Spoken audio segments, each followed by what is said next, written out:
Welcome back, guys. Star Wars Monday will start all over. Hopefully, we got sound now. Every time I do this, something happens. Um, we've got a special guest, Tom Osborne, who was director of design for Kenner back in the good golden age of Kenner, and I think it's 19 years with Kenner. I'm going to take some super chats so you guys can ask him some questions, and I'm going to jump in and ask him some questions also.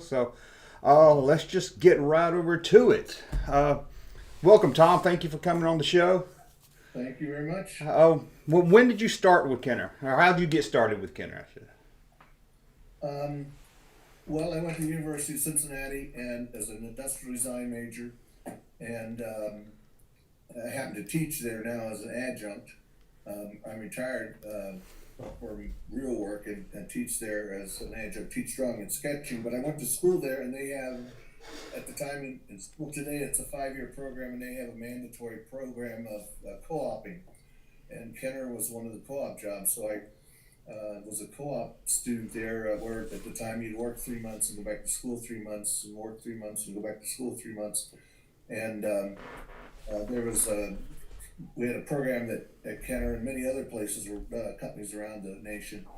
So I started there in June of 1972 as a co-op student, and worked at a couple other places after that.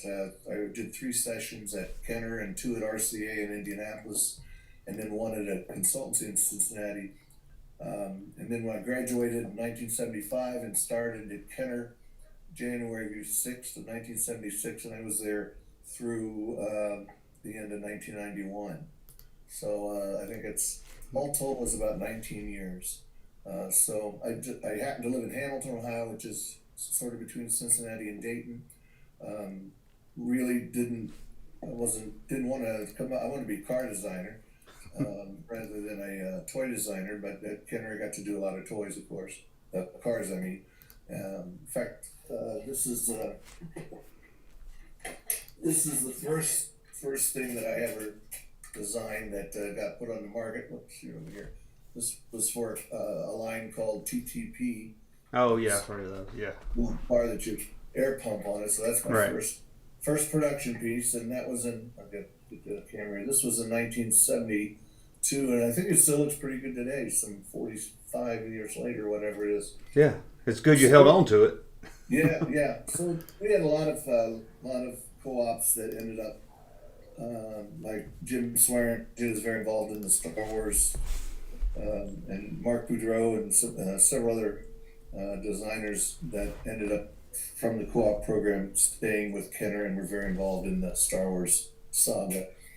Yeah, so you were there through the big stuff. I mean, you had Star Wars, and you had whole Hasbro coming in and buying the company. So you saw a lot of changes.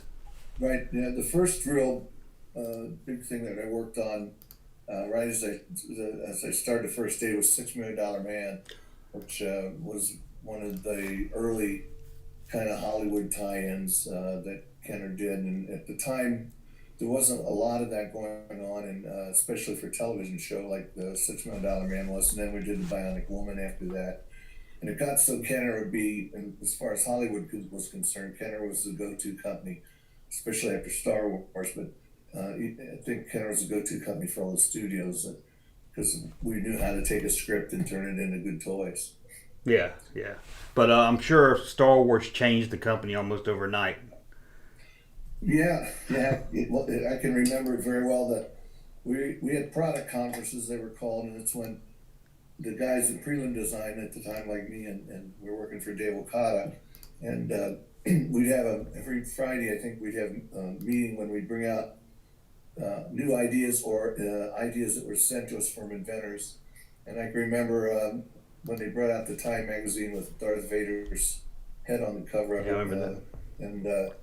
and things we already signed to have toys from Star Wars at that time, but not much. It was supposed to be the X-wing fighter and 4 figures. That was the original line. It was only supposed to be the 4 figures, and then when it on the cover of Time magazine, and of course everything changed from that point forward. And I remember they had a showing for us in one of the theaters. We all got to go see the movie, and then everything was full full force. Go ahead, everything was how we get them out quicker, and that's when the program with the selling the empty box and all that started to happen. So, at the time we could almost make anything and put the Star Wars logo on it, and it was sold. Yeah. Yeah, a lot of fun. It was an unbelievable time. Because I was like 27 years old and presenting to George Lucas at his house, and Oh, really? yeah, we had a lot of hobnobbing with the stars and that. So it was a great time. Yeah. So Lucas had a lot of involvement in what was made, what was designed. He had to improve everything. No, really? Okay. Yeah. Okay. Well, if you're a car guy, I guess making the ships were kind of Well, fun. they were a lot of fun. In fact, George Lucas was growing up wanted to be a race car driver. Right. So did I, and he actually had a love of the Indy 500, and at that point, that was '77, and I mentioned I had co-opted RCA, and that happened to be in Indianapolis. And in the evenings, I used to go to one of the race shops and do work for them. So I'd already been on race crews at Indianapolis by the time I was doing Star Wars stuff. So, and I still have a connection and a great love for the Indy 500. So Lucas and I actually had that connection too, because he wanted to be a race. And I have some photos where I have of the race car that I was on the team I was with, and I have Darth Vader in the cockpit of the car. Oh, So really? somewhere I have those around here. So Yeah. Yeah. So what was your title when about the time Star Wars, about 77, 78, around that time? I was probably a senior designer in the prelim group.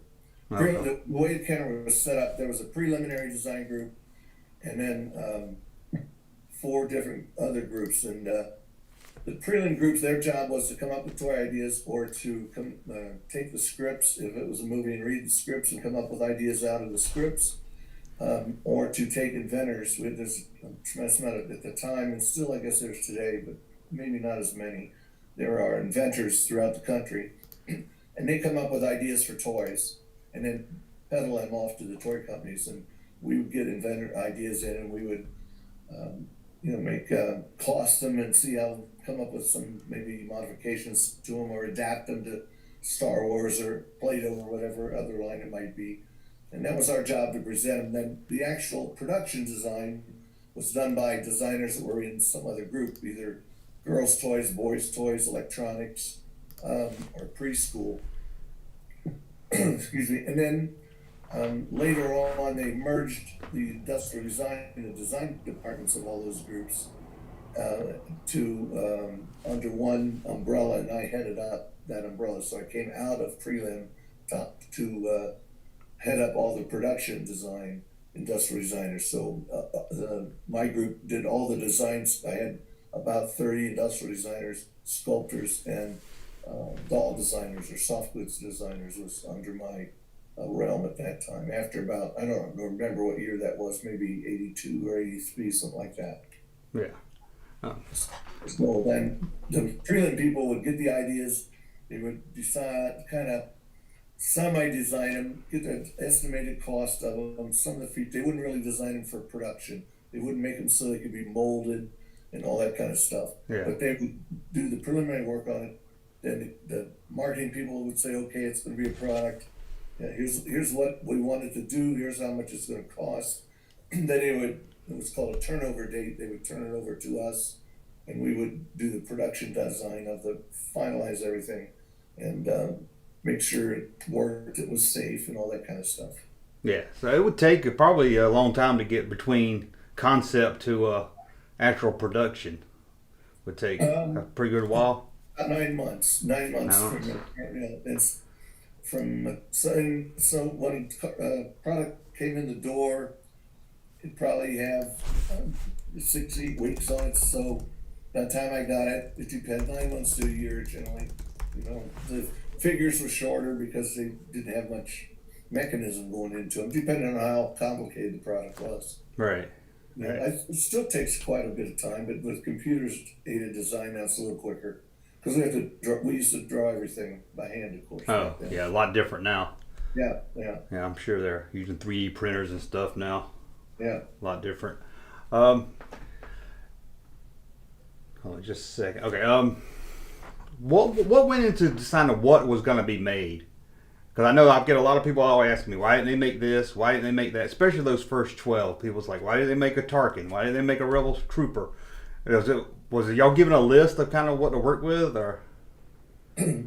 Well, we were the way it starts with any of the movie properties. You're given a first thing you get is a script ahead of time, and you could kind of determine what might be product out of that, and then the designers really don't have a lot of well, I guess they influence it, but the marketing department, the marketing people, product managers, like on Star Wars, there would be a product manager, maybe a couple assistants, and they were ones that were responsible for the what would be called the TLP, the toy line projection, which is they would decide that they needed a vehicle at this price, another vehicle at this price, and then some accessories at this price, and an X amount of figures. And they would have to determine what the estimated cost and all those were, and advertising dollars and that kind of thing. So they maybe had a budget that they could only do so many of them. So they were the ones, the marketing people would really determine what the line was going to be and how many figures there were, and we could heavily influence them.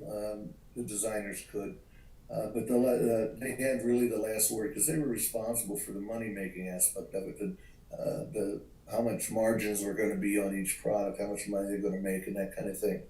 So they really decided the final what the final lineup was going to be and how many, what figures are what. So.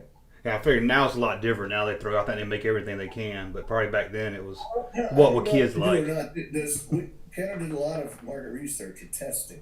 That's good. A lot of times the mock-ups that we would make would be put in front of kids. With the one-way glass mirrors that you've seen and stuff. They would go. We had a pretty sophisticated market research group that would test the toys a lot and get feedback from them. So, but it was really just kind of a result of costing and whether the toy it would be competing, like for an action figure, it might be competing to one or two slots. It might have 5 or 6 figures, and they would test them to find out what the kids liked and which was the most important one or whatever. So, but eventually, with Star Wars, it's probably less important. We could probably sold anything at one time that we had Star Wars package on it, Star with the logo on it, and we would sell anything. And we did, that first year we were trying to put anything out that we could put Star Wars on that didn't take a lot of tooling. So a lot of cardboard and things that we could sell quickly rather than things we had to make tools to make molds for. Yeah. I think the puzzles hit first. Y'all was really good at getting the puzzles out and the coloring books and stuff like that. Yeah. And did you have any input or anything about the package with no figures in it, the early bird? Did designers work in on that? What's that? No, that I knew that I don't think I remember much about that because it was all cardboard. So that would probably our packaging group I think did most of that. Yeah. People that are doing the boxes, those were the guys that had specialty in printed stuff. Oh. So I didn't get involved at all with any packaging while I was there, and none of the industrial designers did that. We just did the hard plastic stuff. Right. So I imagine it was all done. I really don't remember, but I imagine it was all done by them at the time. Yeah, and probably at the time you didn't realize you were making history for kids. You were building childhoods. You probably thought. No. I mean, we Jim Swearingen especially, and if you watch the Netflix thing, the Toys That Made Us. Yeah. Jim's in there I'm actually in there at about 29 minutes and 29 seconds. There's a brief picture of all of us lined up, so I'm in the movie, but Jim's the star of it, Yeah. And Jim and I still, he lives near me and we see each other quite often. But he was really the driving force behind it. He knew of George Lucas, pretty because of his movie THX 1138, which was his like thesis when he was in movie school or art school, And so he was really the one who took the book of the script home when we got it, and came in the next day and told Dave Okada, who was our boss, we really got to do this, you know. And Dave went to Bernie Loomis, who was the president at the time, and Yeah. so Jim really was the championing guy inside the company. And then once that we saw it, you know, we knew it was good, but you know, I think it was here in Cincinnati and most places, it was first run at the theater for about 14 months, which is like unheard of now, you know. Now with Yeah. Netflix, we don't even get to the theaters, you know. Yeah, I can remember being little, and it was, you know, all summer long, all year long it was playing. Yeah, exactly. And then it would come back. It would leave the theater and come back like 2 months later. Yeah, yeah. I doubt if we'll ever see a movie like that again. I just don't think. Nah, yeah, I don't either. And it's the way it changed cinema, it changed toys, as you know, it changed marketing, everything. Yeah. It did Yeah. everything. Yeah. I got a question from Mad Dingo writes in. Tom, what was your favorite figure from the original 12 line, if you have one? I don't know if I have any really. Believe it or not, I'm not a super fan. Yeah. I had a lot of Star Wars stuff. I had the only thing I have left now. I just found them the other day. Where are they? Somewhere here. I just found a bunch of my old business. Here they are. These are my old business cards. Which are here we go. And people are people are paying $100 for these. Yeah, I was going to say you can probably eBay them. Yeah. Well, and there's been a couple of collectors around that have bought stuff from me. I had like a double set of coins, original coins mounted. There was front and back. Yeah. And, you know, and I had 3 sons, and you know my wife's boys played with them a lot, and now I have 4 grandsons, and they play with some of the stuff I had. And I actually had one collector that came by who I've done business with, and he was in our basement. And we have a box of toys down there. And he's looking at him, and he picks up a TIE fighter pilot. It's all scuffed up and stuff, you know, because my kids play with it, my grandkids play with it. Yeah. He looked at it and he says, there's no printing on the leg. The leg was smooth, didn't have the embossing of the copyright. He says, that's a pre-production. He said, will you take $1,000 for it? I said, right away, you know. So, well, I've sold everything I had, and I didn't have much, you know. So Yeah. I don't know if I could say what my favorite was. I was not I was not a super collector. I should have been, because I know some people in the company who are smart about it and collected stuff. I know one person who literally put their son through Notre Dame, University of Notre Really? Dame. Yeah, if y'all know, yeah, I mean, especially them pre-production stuff, if you have held on to that stuff, because, I mean, same with us, we played with them and got rid of them, and now we're all trying to get them again. And Yeah, every night though there was. We were in the Kroger building, you know, Kroger Yeah. Super. They were. That's where we were in the building that Kroger owned. It was not skyscraper, about 20 stories tall, maybe in Cincinnati. And we had actually, I think, more of the building at that time than Kroger did. But there was an elevator, freight elevator, and every night there was a big pile of stuff out there, shots from, you know, test shots from molds and that might have come in from China or something. But there was a ton of stuff, and you know, if you were smart, you should have just taken it all home and thrown it out.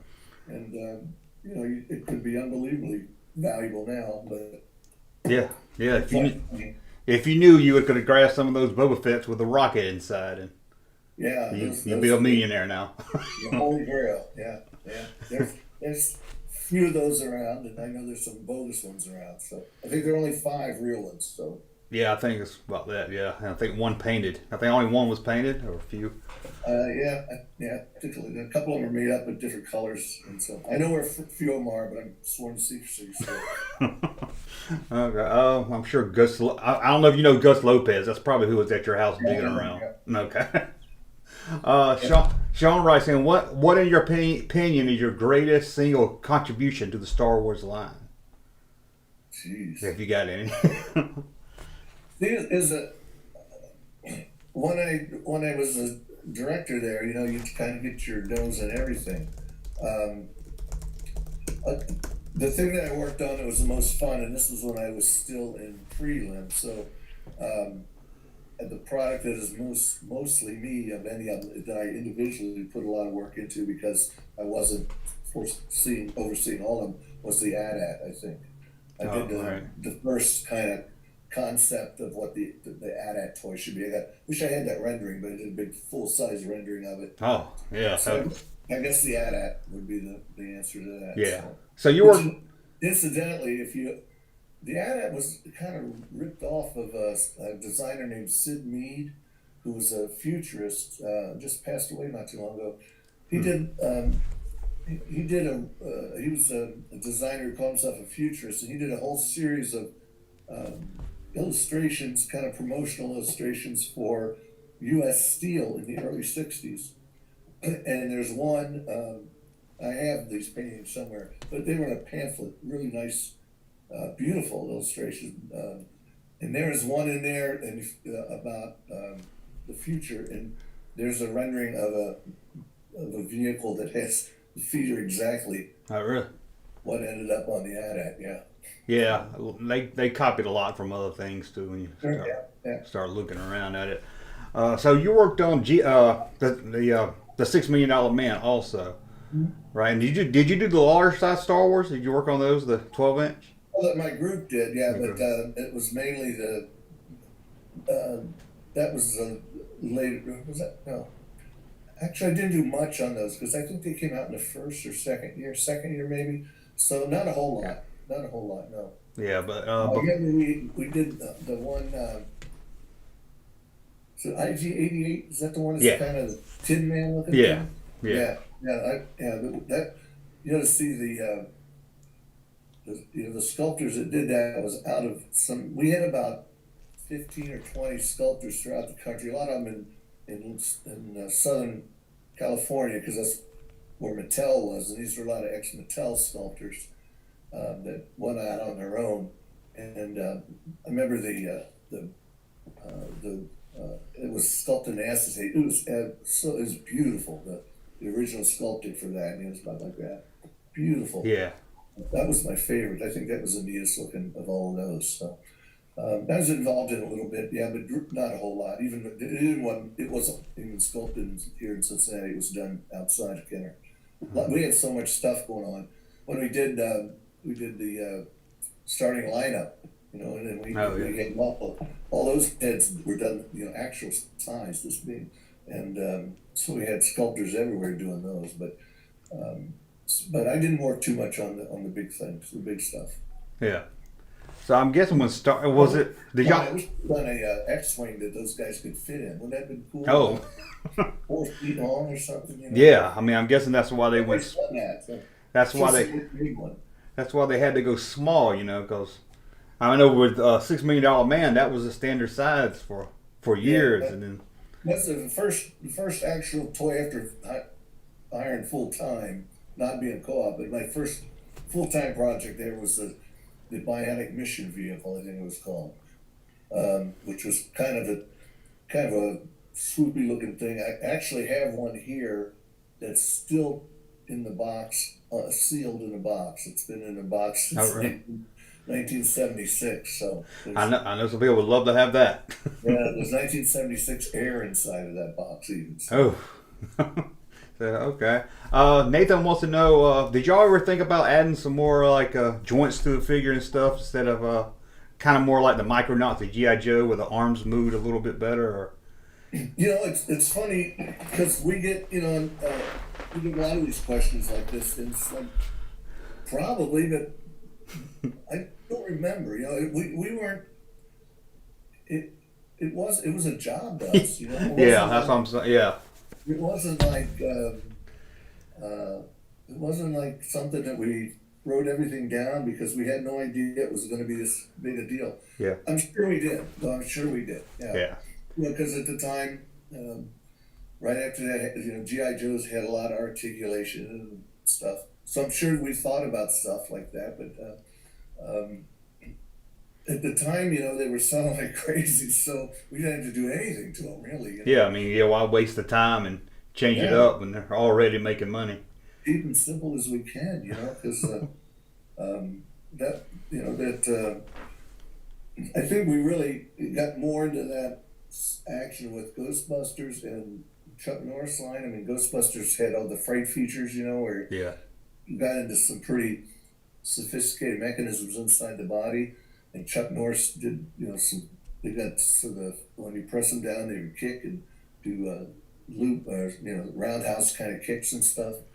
So I think that the figures, the Star Wars figures weren't really action figures. I think they were more figures that would kind of supplement the vehicles in a lot yeah, more so than Ghostbusters or even He-Man or something like that. They yeah. were they were more just to sit in to sit in the vehicles. All To, right. to yeah. If you look at, I mean, even today by the wand, and the arm, the first one there, and it's they were never straight. They're always kind of limpy kind of things. It seems so crude by today's standards. Yeah, yeah, it does. What about the lightsaber? Do y'all remember? Do you remember anything about designing? Why? How? I know y'all came out with it. Come out of the arm. Was that Yeah. something y'all just wanted? Why? That one's the first. The three figures had that. Then y'all quit doing that later with the Empire line. I was just kind of wondering if you can remember why y'all went with just the normal, put it in his hand, and not the. I'm guessing it was probably cheaper to produce. What was, and I think that the first one there was a fast, quick and dirty. I mean, Yeah.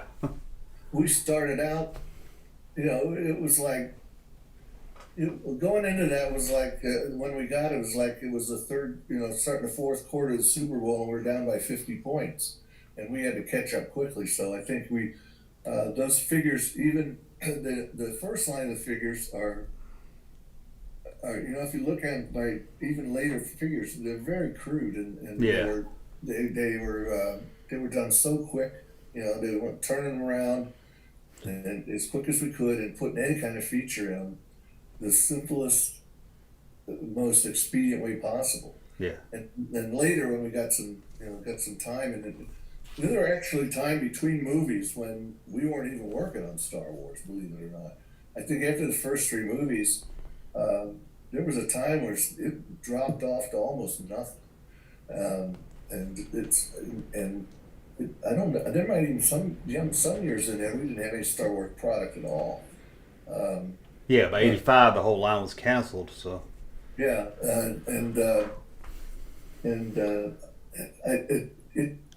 the first part of it though was just to get product out. The first X-wing fighter had the little red light that lit up, yeah, and the noise was simply a little motor, electric motor that was turning a gear with a little reed, a little plastic.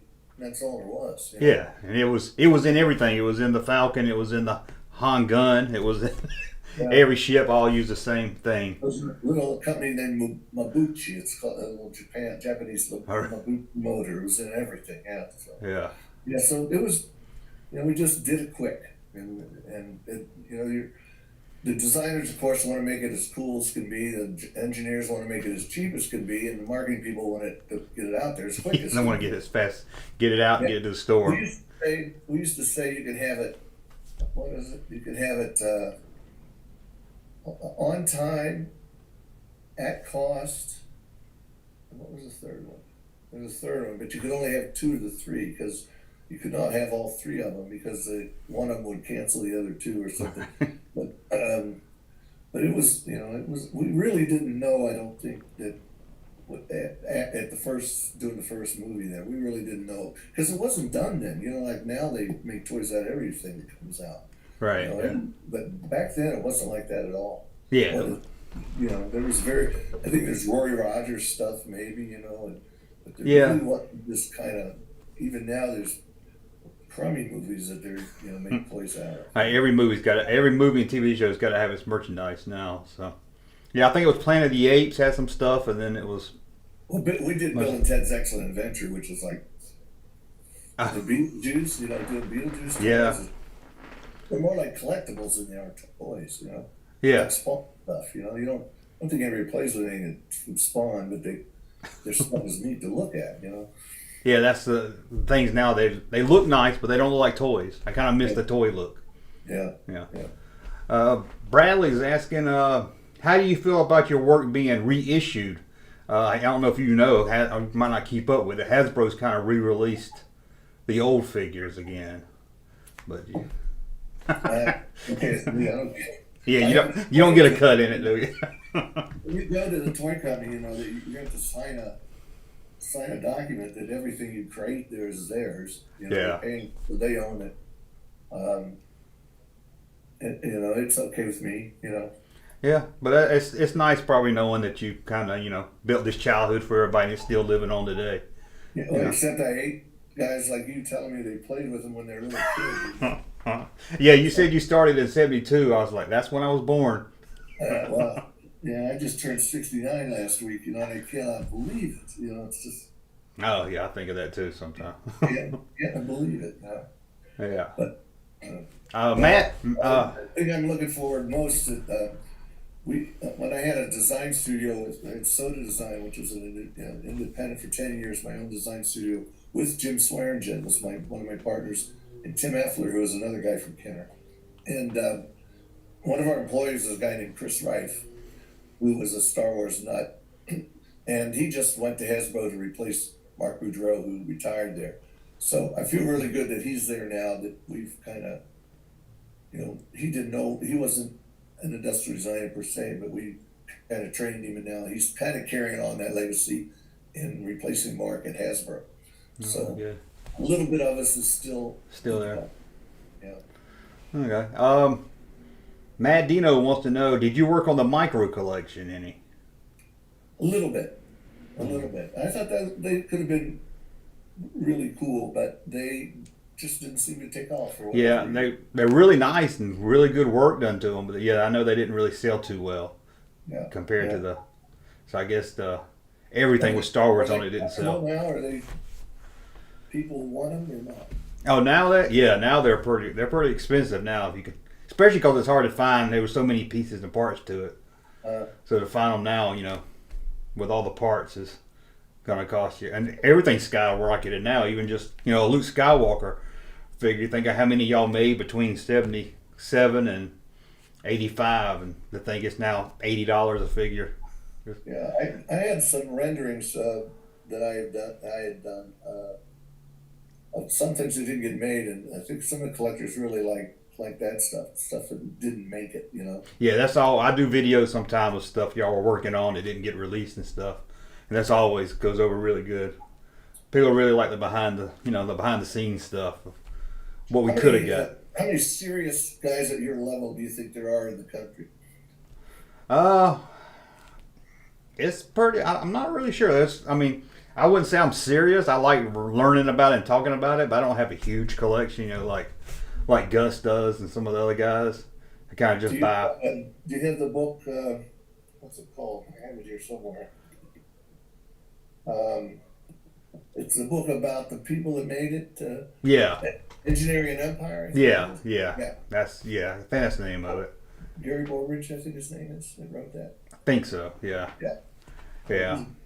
But you got all kinds of Star Wars is still big today, maybe as big as it was back then with the new movies and the Mandalorian show and everything. So you got a lot of. That was pretty good. I thought that really kind of got back to the kind of the roots of how it started. I thought that was pretty neat.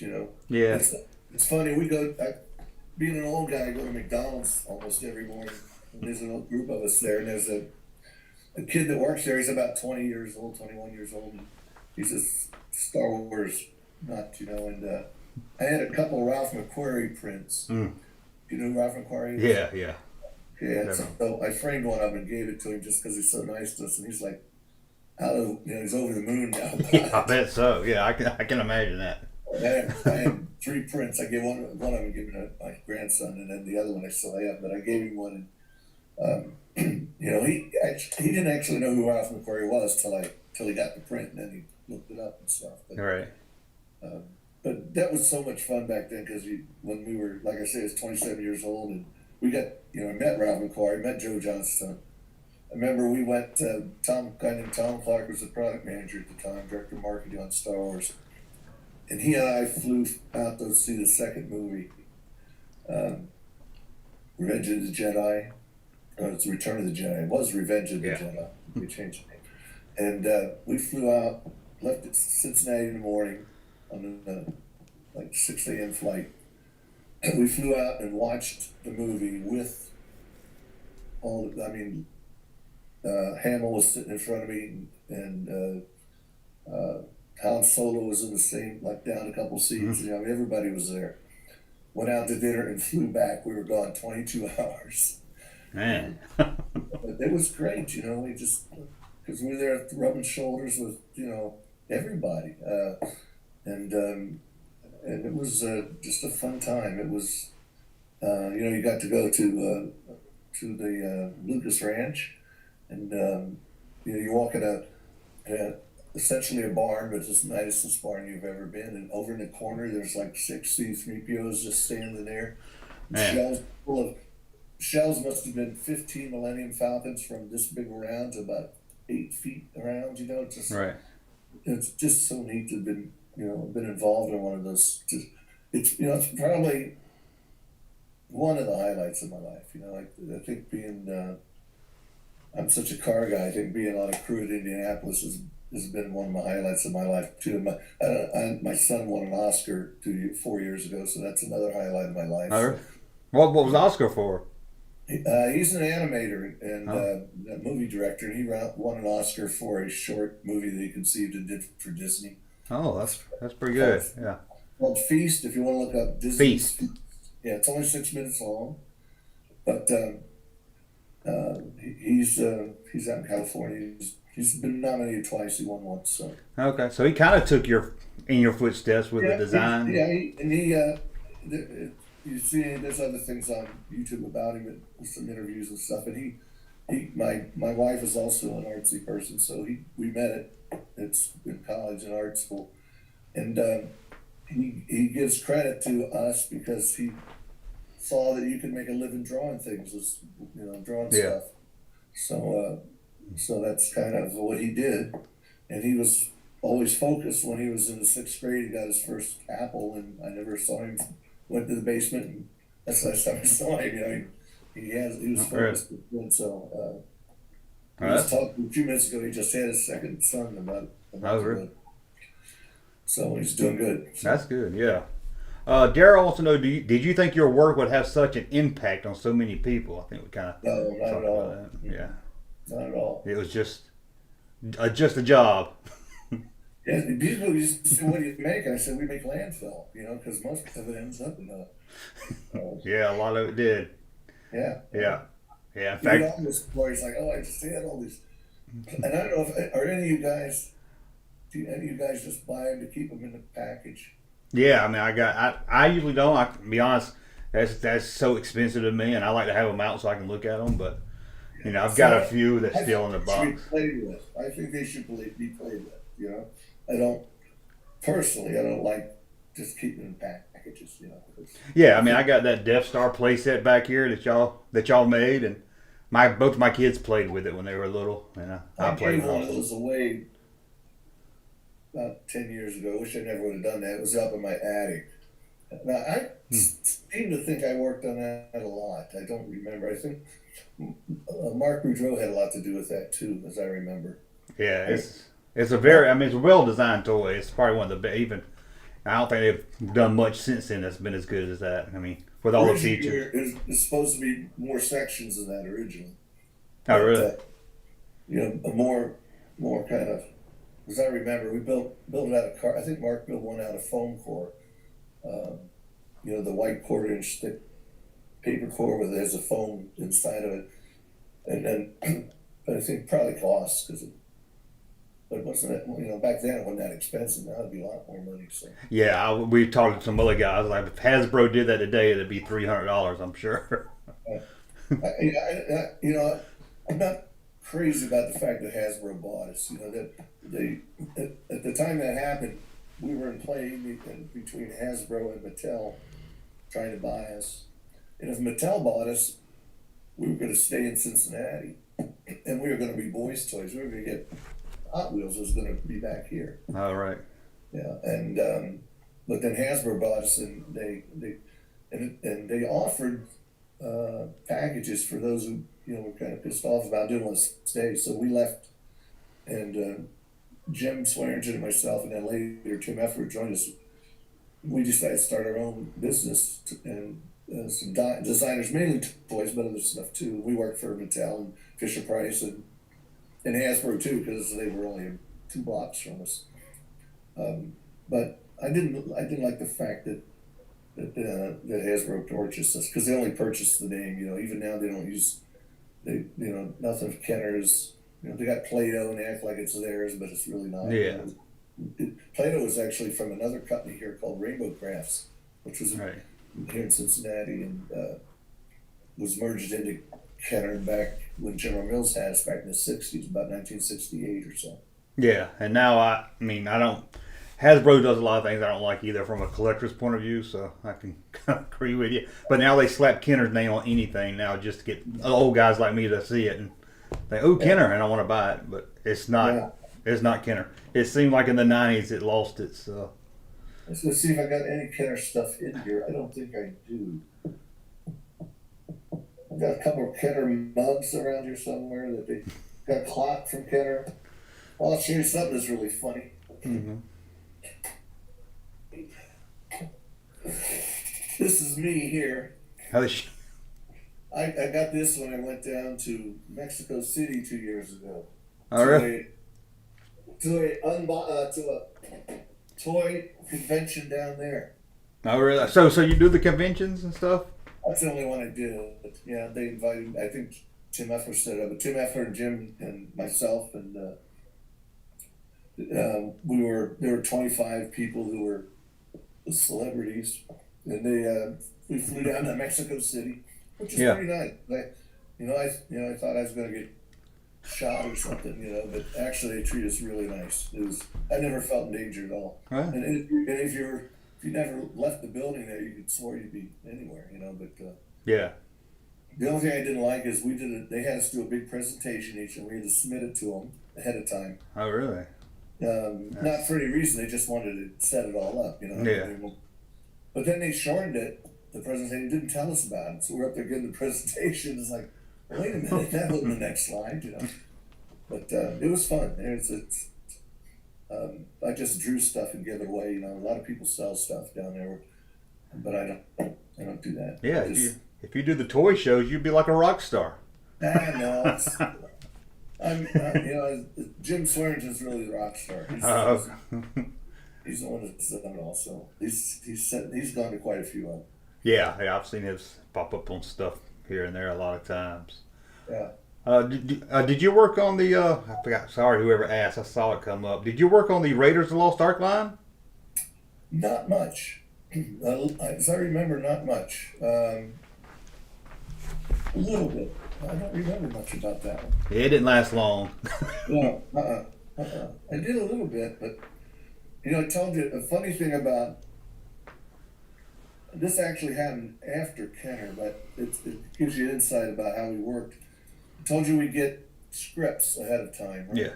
So this was actually after I left Kenner, but I'm doing work for Kenner, and I got the script of Men in Black, right? The first movie. So we read it and we did some content. Usually what they'd hire us for is to do just preliminary ideas, Yeah. just bang out ideas, say, for a week or something. So we read the script and did some ideas. So, and this was 3 years ahead of the movie coming out, right? So 3 years later, I think I read the script actually while I was at Kenner. But 3 years later, I'm not at Kenner anymore, and I'm in Chicago, working for another client. I think it was Thermos at the time, or it might have, because we were doing kids' lunch boxes. So I didn't have anything to do, so I go to the movies to see Men in Black. And I'm sitting there watching this, and I'm like, I knew that was going to happen. And then it's like, wait a minute, I knew that was going to happen. I'm thinking I'm clairvoyant or something. Then I realized I'd read the script. I forgot about it. I read the script three years earlier. It's like, oh, that's why I forgot all that stuff. So it was it was always fun to read the scripts ahead of time and Yeah. try to pick out. The thing with Star Wars was and still is the most toyetic property ever. I mean, everything in it was had the potential to be a toy, and then companies would come to you like and want you to do Beetlejuice, for example, and I love the movie, but it's not that toyetic. No. But you would end up doing Beetlejuice because you want the company, the studio to come to you the next time. Right. There was a lot of product lines that you would do like that because you wanted them to come to you with the next one. Right. And rather you go to Mattel or somebody else, or Coleco or Galoob or whoever it happened to be at the time, Playmates or whatever, so. And it is true that we got Star Wars after everybody else turned it down. Yeah, I've heard that. Yes. Yeah, it was, it was really, and they gave out these little books, glossy, 10-page sales sheets that we all got. I have one downstairs signed by Lucas. So Oh, really? Keep that forever. Yeah, that's pretty good. Nice.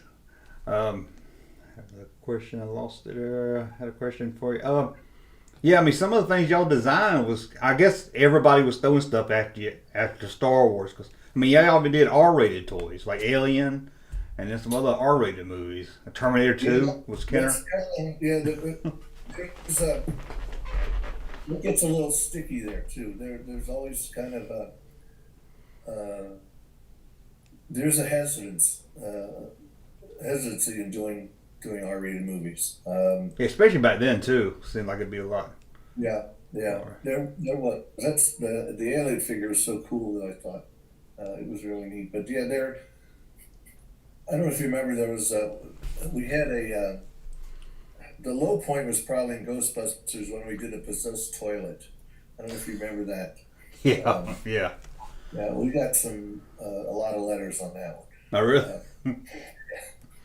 Yeah, we got a lot of letters on that one. But and toy design had a lot of, as designers, we got away with things and that you probably couldn't get away with. Well, P&G was like, still is, but P&G is in Cincinnati too, and they were about 5 blocks down the street from us. And you could get away with a lot of things as designers where we were that you get fired at P&G, just because of attitude. In fact, a lot of our marketing people were people from P&G that didn't make the button-down collar attitude that P&G has at that time. I think they're a lot looser now, but we used to do things that, we had every year a jack-o'-lantern contest on Halloween, where people would carve pumpkins, and not just the designers, but this was company-wide. And you would have pumpkins doing it in every bodily function you could think of. And, that would be interesting to see, especially. Yeah, and we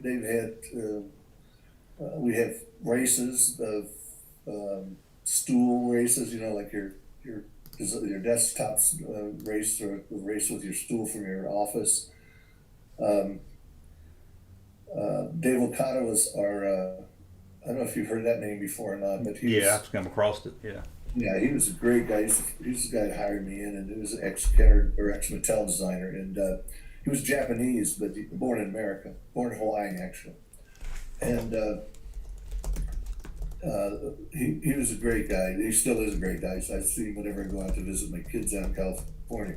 And one December 7th, we couldn't find him anywhere. His office was locked up. All right, so he's Japanese. This is December 7th. All right, so make the connection there. And he comes running out of his office because it's Pearl Harbor Day. He's got a flying cap on with a scarf with the red meatball right here. And he comes running down the aisle with a big T-square yelling, "Yankee, you die!" And he was just the funniest guy, and but the greatest motivator, and the energy was unbelievable. And he had a group of us that would do anything for him. He motivated us and was really the driving force between after Jim came in and read the script and said, Dave, we got to do this. And Dave goes to Bernie, and really, Bernie Lewis was our president at the time, and really got got him involved. And if it wasn't for, I think, Dave and Jim Swearingen, Dave O'Connor and Jim Swearingen, probably wouldn't have happened at our place. I don't think either one of them get quite as much, or didn't get quite as much respect as they should. And but now with the show out on Netflix, I think finally Jim's getting what he's due. So yeah, that's good. it was a great time, but we had a really long hallway with cubicles on both sides of it, and there was a metal door there that went into the shop, and we used to take long pieces of like surgical material that was like rubber bands, only it wasn't in a band, it's just rubbers. We tie it around a dowel or something, stick it under the door, and stretch the rubber band back. And then we take dolls or something and we'll stretch it back and launch them. They go flying down the hall, and then we see how good we could get a photograph just as they hit the wall or just as they explode. So we did all kinds of crazy things like that. We had launchers that would launch magic markers like down the hall with people. It was just a crazy fun time. So, yeah, sounds like a good. So Kenner was a pretty good company to work for. Yeah, early days. Yeah, they even when we left, they really took good care of us when we left too. Our packaging was really good, and it was very much families. Cincinnati is a fairly small town, really, and a lot of the people are still here. There's a after Kenner, I'm sure you probably know there's an after Kenner Facebook page, but one of the guys that was at Kenner at the time is still kind of keeps everybody connected, and we're getting to the point now where some people are passing away, and we're all connected that way, so we know what's happening with some people if they get where they are and stuff. And I'm still connected with a lot of product managers that were my friends, where they are and what they're doing. And I think some people still regularly get together for lunch and stuff. Like I said, Jim Swearingen and I are still pretty close. I see him quite often. Tim Effler's now down in Atlanta, and I see him every once in a while. Several members of my group, I talk to them over the internet. So it literally was a real family. There was a lot of close ties and close. I mean, it was a very talented group, and a lot of them. It was interesting because a lot of that group came out of the industrial design program at the University of Cincinnati. I mean, there was out of the 30 designers I had there, I would say at least designers and soft goods, fashion designers and such, and sculptors. I would say at least 2/3 of them were from the University of Cincinnati, and so there were a lot of local people, which isn't quite the same if you go to Mattel or someplace like that. You don't see that as much anymore. Yeah, I think so. How many design teams were there for the boys when you were doing Star Wars? I'm sure there was other teams working on other things at the time, right? Well, like I said, when we had prelim design, so we had a prelim design here, and then there was 4 other groups, and those 4 groups were out determining what their product line was going to be, and or what the kind of products they were working on. And each one of those had a group of designers and engineers and cost engineer of their own, and that would be boys' toys, girls' toys, mechanisms, and preschool. But then when they wanted to get all the designers under one umbrella. That's when I left prelim and they merged all the industrial designers. They didn't merge the engineering groups, but they merged all the industrial designs under one umbrella, and that's when I had them. So you as an industrial designer could be working on Star Wars. You might have one Star Wars project, but you would be working on other things that we were working at the same time, whether it be fast ones, or I don't really remember what other products were going parallel to Star Wars at the same time. There were others. So you might not be, nobody was just a Star Wars designer there. You were doing other product lines too. You may be doing a majority of Star Wars stuff, or I might have somebody who is my go-to guy if I really, if there's really an important Star Wars product, and they really wanted some, cleanup hitter. Like if the bases are loaded, and I had to put somebody in to do the Star Wars product. I might have somebody I go to all the time with it, but there was nobody that was actually doing only Star Wars or only Strawberry Shortcake or only because Strawberry Shortcake and Care Bears was going along. So you can imagine somebody who's doing Strawberry Shortcake would have a totally different kind of feel than Star Wars products. But you look for a designer that would fit that bill more. So you have to kind of put them into their niche. I got you. You didn't try to sneak anything into the designs, did you? Because I know there's one designer that will sneak names into toys and stuff. Freddie Thoman? Yeah. Yeah. Freddie's a great guy. He was so funny. I see Freddie every once in a while. Yeah. And I knew Freddie was doing that. Yeah. He's a great guy. Great guy. Yeah, what I've read about him, he seems like it's pretty. He's a big guy. Yeah, cut up guy. He should be a offensive lineman or something, but he's one of the funniest guys I know, and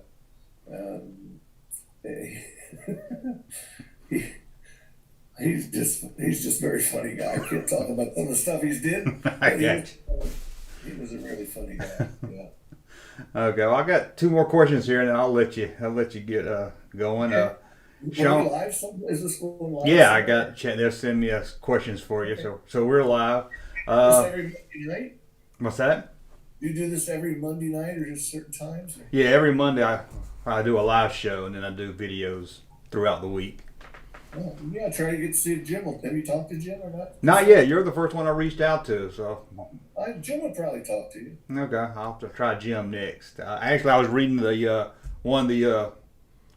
Stephen Sansweet wrote a book back in the early '90s. One of the first books about collecting, and I saw your name in it. And I said, let me just look on Facebook. Yeah, it's that gold and black cover. Yeah, that one. Yeah, well, Jim, I'm sure if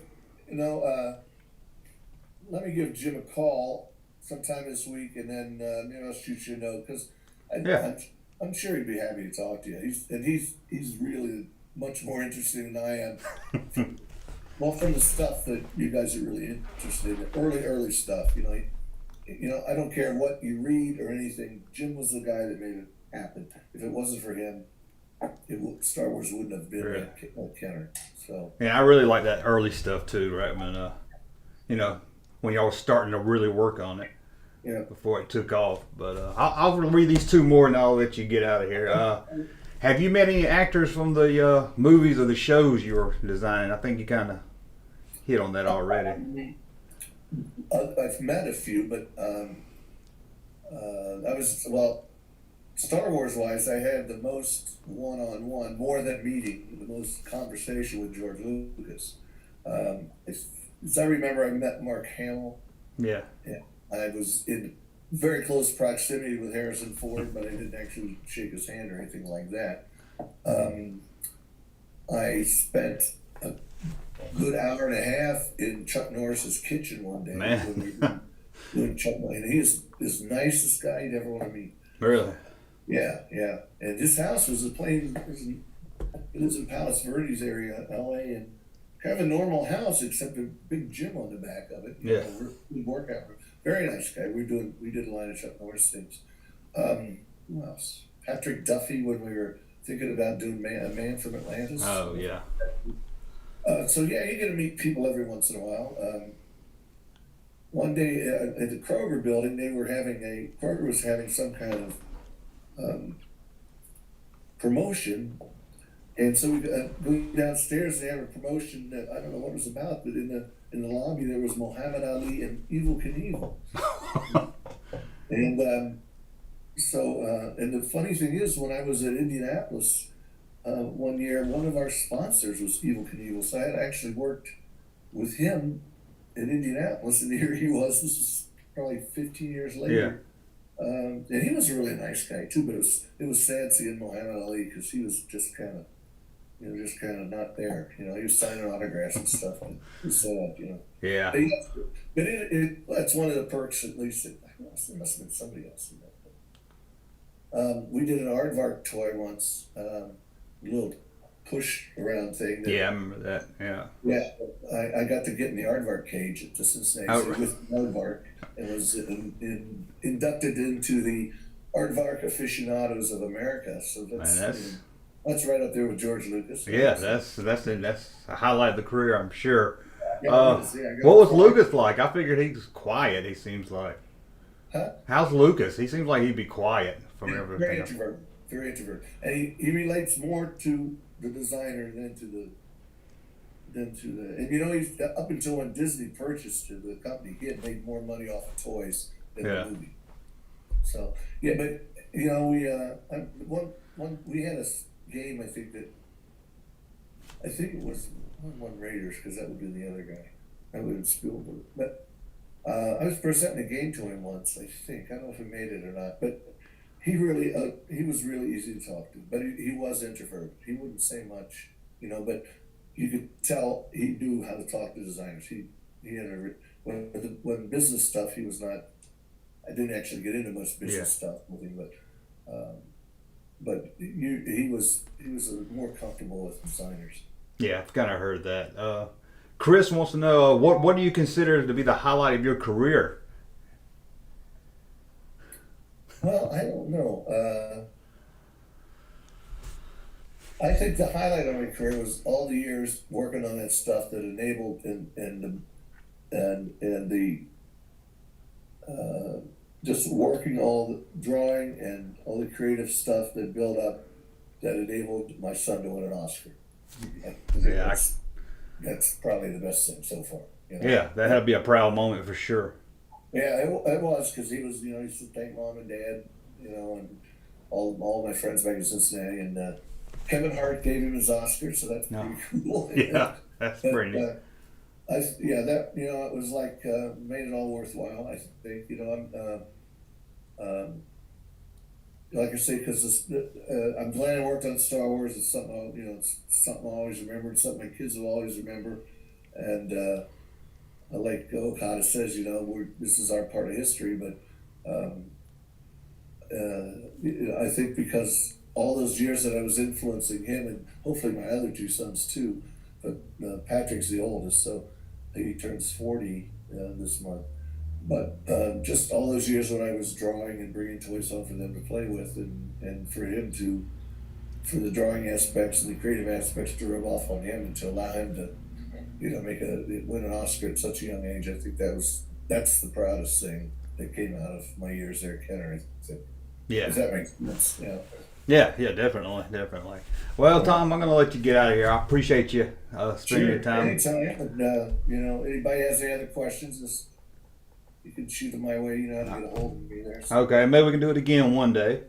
Yeah, and like I say, I'll talk to Jim. Maybe we'll see who sets something up for you there. He'd be really interesting to talk to. Like I said. Yeah, I love to talk to him if you can. And I assume you guys have seen the Netflix. Have you seen the Plastic Galaxy? Have you seen that? Yeah, I've seen that one too. That's good. It's a really good one. The book that Engineering an Empire I think is pretty good, and I'm like third or fourth in that one, which shows me when I looked a lot younger, obviously. And well, that's good, because I looked on Google for a picture of you so I could put it in the little thumbnail thing. I could never find a picture of you. Oh, there's some. I think there's a. I found Jim, a lot of Jim pictures. Yeah. So he don't look like he did anymore either. So, but, all right. Well, nice talking to you. Okay, I appreciate it, then. All right, stay healthy down there. Okay, I will. Thanks, bye. Oh, parents of Earth. Thank you, Chewbacca. Parents, we've shared some spectacular adventures all over the galaxy, including our narrow escape from the battlefields of the ice planet Hoth. Oh my! Now from Star Wars and The Empire Strikes Back comes Kenner's Star Wars The Empire Strikes Back collection. A toy universe of heroes, villains, fantastic space vehicles, and faraway galaxies. I was just getting to that. Here's the Rebel transport that holds up to 42 action figures. Astounding. Look, it's AT-AT, all-terrain armored transport. Easy, Chewbacca. And that's a Scout Walker, another favorite of Darth Vader's. That's Slave One with frozen Han Solo. And this is Hoth Wampa, the snow beast with Tauntaun from the ice planet. Remember, parents, there's only one Star Wars The Empire Strikes Back collection. From Kenner. That was the interview with Tom Osborne. I hope y'all enjoyed that. We're a little over an hour here, so I just wanted to, again, thank Tom. Thank you all for the questions. It means a lot. Thank y'all. Got off to a little rocky start there. It was some problems. Hadn't ever done a live interview like that, so I knew it was going to be a little rocky, but we got everything started and on the way. So somebody says they missed the beginning. Hey, you can always go back and watch it again. It's not going anywhere. But anyway, it's been about an hour. Mouth's dry here. So again, what is this? Why do I got writing on my screen? Anyway, I want to thank you guys for watching. Remember, live every Monday, but we'll be back throughout the weeks, throughout the video. And hey, maybe we'll get Jim from Kenner on next. That guy knows more about Star Wars than anybody. So again, I want to thank you for the chats. Thank you for watching. And I hope y'all enjoyed the interview. I've done some more interviews before. They didn't really do good, but I hope y'all enjoyed hearing somebody from the inside Kenner talking. Thank you again. And I think I'm out of here. Junk man. Thank you, sir, for that unsolicited testimony.